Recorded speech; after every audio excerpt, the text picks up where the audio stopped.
हम लोग स्टार्ट करते हैं आज नोटपैड को। जानते हैं कि नोटपैड में हम लोग क्या कर सकते हैं, नोटपैड के किन एक्सटेंशन नेमों से सेव कर सकते हैं, इन सभी के बारे में हम जानते हैं। ठीक, तो नोटपैड को स्टार्ट करने के लिए आपके 3 तरीके हैं। आपके पास 3 नियम हैं कैसे स्टार्ट करते हैं, ये देख लीजिए। स्टार्ट करने के लिए पहले आपको स्टार्ट बटन पर क्लिक करना होगा। इस तरह से आपका एक विंडो खुल जाएगा। इस विंडो में जाकर आल प्रोग्राम पे क्लिक करिएगा। आल प्रोग्राम में जाकर आपको जाना होगा एक्सो सीरीज़ में जाएंगे, क्लिक करेंगे। ठीक, तो आपको मिलेगा एक नोटपैड ऑप्शन दिख जाएगा। इस तरह से इस पर क्लिक कर देंगे तो आपका नोटपैड खुल जाएगा। ठीक, ये तो नोटपैड खोलने का पहला तरीका था। दूसरा तरीका क्या है, विंडो प्लस आर। अपने कंप्यूटर से विंडो प्लस आर करेंगे, अपने कंप्यूटर से विंडो प्लस आर करेंगे तो नोटपैड आपका खुल जाएगा। ठीक, इसको मैं साइड में रख देता हूँ। तो विंडो प्लस आर का की जानते ही आप लोग। विंडो दाबेंगे, आर दाबेंगे, इस तरह से एक रन कमांड खुल जाएगा। इस रन कमांड में आपको लिखना होगा नोटपैड लिखेंगे तो इस तरह से लिखकर ओके या फिर इंटर कर देंगे, तब भी आपका नोटपैड इस तरह से खुल जाएगा। ठीक, तीसरा तरीका है विंडो प्लस आर दाबेंगे और इसमें लिखेंगे CMD लिख कर इस तरह से कमांड ओपन हो जाएगा। इसको कमांड भी बोलते हैं। ये याद रखे रहिएगा, आपको जब हम CMD कमांड पढ़ाएंगे तो उसमें ये चीज़ इम्पोर्टेंट होता है। अभी बच्चों को बहुत से पढ़ाया जा रहा है। ठीक, तो कमांड में लिखेंगे हम DIR लिख दिए। ठीक, तो ये बता रहा है पूरा फाइल का नाम, लेकिन हमें इसमें नोटपैड स्टार्ट करना है। क्या स्टार्ट करना है, तो यहाँ पे हम लिखेंगे START स्टार्ट स्पेस देने के बाद इसमें हमें लिखना होगा, क्या लिखना होगा, नोटपैड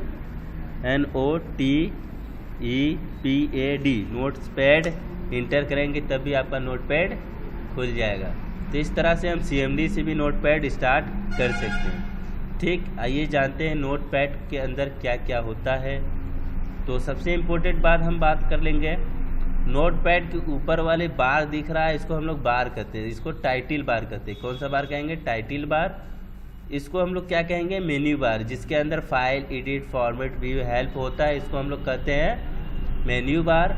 इसको हम लोग कहते हैं मिनिमाइज बटन, इसको कहते हैं मैक्सिमाइज बटन, इसको कहते हैं क्लोज बटन। ठीक, ये जो वाइट दिख रहा है इसको हम लोग पेज कहते हैं। नीचे जिसमें COL1 लिखा है इसको हम लोग स्टेटस बार कहते हैं। लाइन 1 और कॉलम 1 को शो करा रहा है, इसको हम लोग क्या कहते हैं, बॉर्डर कहते हैं। बॉर्डर क्या है, जो कि हम बॉर्डर्स को पकड़ के नोटपैड की लंबाई और चौड़ाई को बढ़ा और घटा सकते हैं। यहाँ पे कॉर्नर में देखेंगे, यहाँ पर एक 3 डॉट दिख रहा होगा। 3 डॉट पे क्लिक करके ऐसे पकड़ के छोटा बड़ा भी कर सकते हैं। ठीक, अगर हम इसको बड़ा भी कर लेंगे यहाँ से बड़ा भी कर सकते हैं। और दूसरा तरीका है, यहाँ टाइटल बार पे डबल क्लिक करेंगे तब भी बड़ा हो जाएगा, टाइटल बार पे डबल क्लिक करेंगे तब भी छोटा हो जाएगा। तो हम टाइटल बार पे क्लिक करके भी बड़ा कर सकते हैं और छोटा कर सकते हैं। ठीक, आइए जानते हैं नोटपैड में क्या क्या होता है। ठीक है, तो पहला हमारा नोटपैड में फाइल मेन्यू होता है। फाइल मेन्यू के अंतर्गत हमारा क्या होता है, फाइल मेन्यू के अंतर्गत न्यू ऑप्शन, मतलब नया पेज लेने के लिए होते हैं। ओपन, जो सेव किए हुए फाइल को ओपन करके देखने के लिए किया जाता है। सेव से क्या होता है कि जब हम कोई भी फाइल एक बार बना लेते हैं उसको सेव कर लेते हैं। तो हम पहले सेव करते हैं कि सेवेज करते हैं, पहले हम सेवेज करते हैं, फिर उसके बाद हम फाइल को सेव करते हैं। ठीक, तो फाइल हम पहले सेवेज करेंगे और फिर उसके बाद सेव करेंगे। जब हम कोई भी फाइल बना लेते हैं तो उसको क्या करते हैं, सेवेज कर लेते हैं, और उसी फाइल में एडिटिंग करना होता है तो हम उसको क्या करते हैं, सेव करते हैं, जिसका शॉर्ट की क्या है, Ctrl+S। ठीक, पेज सेटअप से क्या होता है, पेज सेटअप से पेज की प्रिंटिंग की सेटिंग करते हैं। और पेज प्रिंटिंग के बाद इसमें आता है प्रिंट से क्या होता है, जो भी मैटर या जो भी कहानी या कोई चीज़ लिखे रहते हैं वो क्या होता है, उसको प्रिंट आउट या कागज़ पे लाने के लिए हम लोग क्या करते हैं, उसको प्रिंट आउट करते हैं, जिसे प्रिंट कहा जाता है। एग्जिट से होता है, ये जो हमारा नोटपैड ऑप्शंस खुला है, जो प्रोग्राम खुला है, एग्जिट कर देंगे तो नोटपैड से बाहर आ जाएंगे। ठीक है, नोटपैड से बाहर आ जाएंगे। अब आते हैं एडिट मेन्यू। एडिट मेन्यू के अंतर्गत क्या होते हैं, हमारा एडिट मेन्यू के अंतर्गत इतने ऑप्शन होते हैं, हम इस ऑप्शंस के बारे में भी जानते हैं। पहला ऑप्शन होता है हमारा अंडू। अंडू क्या होता है, जब हम कोई भी मैटर लिखे हैं उसको डिलीट कर देते हैं, उसी डिलीट मैटर को वापस लाने के लिए हम क्या करते हैं, कंट्रोल जेड। एक नोटिस पॉइंट याद रखिएगा कि जब भी हम इसमें कंट्रोल जेड करेंगे तो एक ही बार काम करेगा। कंट्रोल जेड इसमें सिर्फ 1 बार रिपीट करता है। ठीक, कट मतलब जो भी टैक्स लिखे उसको सेलेक्ट कर कट कर सकते हैं। कॉपी, जो भी मैटर लिखे हैं उसको डुप्लीकेट या कॉपी कर सकते हैं। पेस्ट, कट या कॉपी किए हुए मैटर को वापस ला सकते हैं। डिलीट, जो भी सेलेक्ट किए गए मैटर है उसको हम डिलीट कर सकते हैं। फाइंड, फाइंड का क्या काम है, फाइंड से क्या होता है, जो भी मैटर लिखे हैं उस मैटर में हमें जो भी वर्ड या जो भी टैक्स को ढूंढना है तो हम फाइंड करेंगे तो टैक्स को ढूंढ लेंगे। फाइंड नेक्स्ट, फाइंड नेक्स्ट का क्या काम है, फाइंड नेक्स्ट, अगर हम कोई भी फाइंड में सेटिंग किए हैं वर्ड को, उसी वर्ड को ढूंढना है तो हम फाइंड नेक्स्ट करेंगे, जिसका शॉर्ट की F3 होता है। F3 दाब कर भी हम जो भी टैक्स लिखे हैं उसको भी नेक्स्ट करके ढूंढ सकते हैं। रिप्लेस, रिप्लेस क्या होता है, जो भी मैटर जो भी टैक्स लिखे हैं उसके जगह पे कोई और टैक्स लिखना है तो उसके लिए हम लोग क्या करेंगे, रिप्लेस ऑप्शंस का प्रयोग करेंगे। तो रिप्लेस से हम लोग क्या करते हैं, कोई भी मैटर या कोई भी टैक्स लिखे हैं उस टैक्स के जगह जैसे कोई और चीज़ लिखना होता है तो रिप्लेस कर सकते हैं। ठीक, गो टू, जितने लाइन लिखे हैं उस लाइन के ऊपर हमें जाने के लिए, जैसे 50 लाइन लिखे हैं तो 50 लाइन पे जाना है तो हमें 25 लाइन पे जाना है। 50 लाइन लिखे हैं 25 लाइन पे जाना है तो सेलेक्ट करके एक एक करके जाएंगे। ठीक, अगर हम एक बार में ही चले जाए उस पर तो इसके लिए हमें गो टू का यूज करना होगा। उसमें हम 25 लिख देंगे, ओके कर देंगे तो पारा जो कर्सर है 25 वाले लाइन पे चले जाएंगे। आज सेलेक्ट, जितने भी मैटर लिखे हैं एक दाई में पूरा एक ही बार में पूरी चीज़ को सेलेक्ट करने के लिए हम लोग आज सेलेक्ट का यूज करते हैं। डेट एंड टाइम, इससे क्या होता है, पूरे मैटर पर डेट एंड टाइम को, मतलब जितना मैटर लिखे हैं उसके नीचे या एकदम ऊपर या कॉर्नर में जहाँ पे आप कर्सर रखोगे वहाँ पे डेट एंड टाइम शो करने लगेगा। ठीक, अब आते हैं फॉर्मेट। फॉर्मेट मेन्यू में क्या होता है, हमारा पहला होता है वर्ड रैप। वर्ड रैप क्या करता है, जैसे कि हम कोई मैटर लिखे हैं, जैसे कि मान लीजिए हमने कोई मैटर लिख लिया, ठीक, उस मैटर को मान लीजिए हमने लिख लिया और मैटर के लिखने के बाद क्या हो रहा है, एक ही लाइन में लिख रहा है और इस लाइन को हमें तोड़ना है तो क्या करेंगे, वर्ड रैप का यूज करेंगे। तो क्या होगा कि लाइन तोड़कर नीचे बढ़ जाएगा, ऑटोमेटिकली लाइन तोड़ता है वर्ड रैप। ठीक, तो इसीलिए हम वर्ड रैप का यूज करते हैं कि लाइन को तोड़ के लिख सके, जिससे कि हमारा ये चीज़ सब दिखने लगे।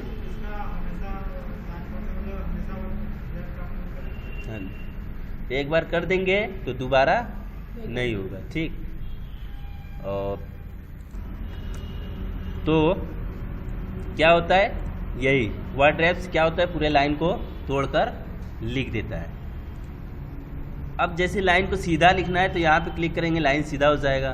तोड़ना है तो यहाँ पे क्लिक कर देंगे। एक चीज़ इसमें याद रखिएगा, अगर हम वर्ड रैप कर देते हैं तो यहाँ से गो टू ऑप्शन गायब हो जाता है, गायब हो गया ना। अगर हम वर्ड रैप पे क्लिक कर देंगे, हटा देंगे, अनचेक कर देंगे तो यहाँ पे देखो गो टू शो करने लगा। तो याद रखिएगा कि हमारा गो टू काम कब करेगा, जब हमारा वर्ड रैप क्लिक नहीं रहेगा तब। ठीक, इसके बाद आते हैं फॉन्ट। फॉन्ट में क्या होता है, फॉन्ट के अंतर्गत हम जाकर टैक्स के जो फॉन्ट है, स्टाइलिंग है, डिज़ाइनिंग है, जो भी हम इसको चेंज कर सकते हैं, जैसा चाहे हम वैसा बना सकते हैं। ठीक, जैसे मान लीजिए इसमें से हमें कोई भी टैक्स लेना हुआ, कोई भी डिज़ाइन का टैक्स लेना हुआ तो यहाँ पे क्लिक कर देंगे, ओके कर देंगे फॉन्ट साइज कितना बढ़ाना है, जितना बड़ा करना है ओके कर दीजिए, देखो उसी टाइप का हो जाएगा। हाँ, इसमें क्या होता है कि एक ही बार में पूरा टेक्स्ट कवर कर लेता है, इसमें सेलेक्ट करने की कोई आवश्यकता नहीं होती है, क्योंकि ये नोटपैड हमारा प्रोग्रामिंग सॉफ्टवेयर होता है, एक एडिटर सॉफ्टवेयर है, ठीक है। अब इसके बाद आते हैं व्यू। व्यू के अंतर्गत देखेंगे स्टेटस बार लिखा है, नीचे देखेंगे आपको एक स्टेटस बार शो कर रहा है यहाँ पर, लाइन 1 लाइन, ठीक। ये क्या होता है, हम जब भी जितना भी लिखते जाएंगे तो उसका नंबर और लाइन शो करेगा। एक लाइन में मैंने कितना टेक्स्ट लिखा है ये भी शो करता जाएगा। देखिए यहाँ पर मैंने क्या, यहाँ पे कर्सर रखा तो बोल रहा है आपका लाइन नंबर कितना है, 10 है, ऊपर से लाइन नंबर 10 है और कैरेक्टर कितना है, 34। मतलब इसमें जितना वर्ड लिखे हैं 34 वर्ड लिखे हैं और पूरा कितना है, ये लाइन पूरा 10 है। चलिए गिनते हैं, 1 2 3 4 5 6 7 8 9 10 लाइन हो गया। इसमें टैक्स गिनेंगे तो 34 आए, लेकिन 34 के जगह ये 34 बचा रहा है, इसमें टैक्स हमारा 33 ही लिखा है, क्योंकि कंट्रोल ए से इसको सेलेक्ट कर लेते हैं, डिलीट कर लेते हैं, ठीक। अभी देखो यहाँ पर 1 1 बता रहा है, तो 1 हमेशा हमारा इससे बेसी बताता है। अगर हम यहाँ पे 1 2 3 4 5 लिखे हैं तो यहाँ पे क्या बता रहा है, 6 बता रहा है। तो यहाँ पे तो 5 ही है लेकिन 6 बता रहा है, तो 1 क्या हुआ, ये हमेशा 1 बेसी या बढ़ाकर बताता है, ठीक। अब है हेल्प। हेल्प में क्या होता है, हेल्प पे क्लिक करेंगे तो एक हेल्प ऑप्शंस खुल जाएगा जिसमें नोटपैड के पूरे इंट्रोडक्शंस के बारे में है। चलिए जानते हैं। यहाँ पे लिखा है व्हाट इज़ द नोटपैड। बोल रहा है Notepad is the basic text editing program and it's must compulsory used to viewer edit text file. A text file is the file type typical identify by the .txt file name extension. अभी मैंने आपको कितना extension name लिखवाया है, 13। जैसे 13 extension name लिखवाया है, वो एक्सटेंशन नेम आपको यहाँ पर आपको देखने को मिल जाएगा। यहाँ पे दिख रहा है आपको एक्सटेंशन नेम, ये हमारा जितना भी एक्सटेंशन नेम है, इस एक्सटेंशन नेम को सेव करेंगे तो ये सब फाइल क्या होगा, वो फाइल उसमें काम करेगा, ठीक है। तो आइए जानते हैं कि एक्सटेंशन नेम क्या है और एक्सटेंशन नेम से फाइल को कैसे बनाते हैं, कैसे फाइल को क्रिएट करते हैं, ठीक है। चलिए, जैसे कि मान लीजिए डेस्कटॉप पे देख रहे हैं, कुछ है नहीं है ना। चलिए यहाँ पे गए फाइल में गए और सेव एज ऑप्शन में गए। सेव एज ऑप्शन में गए तो ये बोल रहा है आपको कहाँ पे सेव करना है, ठीक। अब हम कह दे रहे हैं इसको लोकल डिस्क ई में करना है, इसमें करना है। इसमें करने के लिए हमने यहाँ पर टैक्स लिख दिया, कोई भी चीज़ मतलब XYZ मतलब नाम दे दिए, कोई भी सेव कर दिए। सेव करने के बाद हम फाइल को खोलते हैं जिसमें मैंने सेव किया है, मैंने लोकल डिस्क ई में किया था। इसमें देखो XYZ का नाम आ गया, ठीक।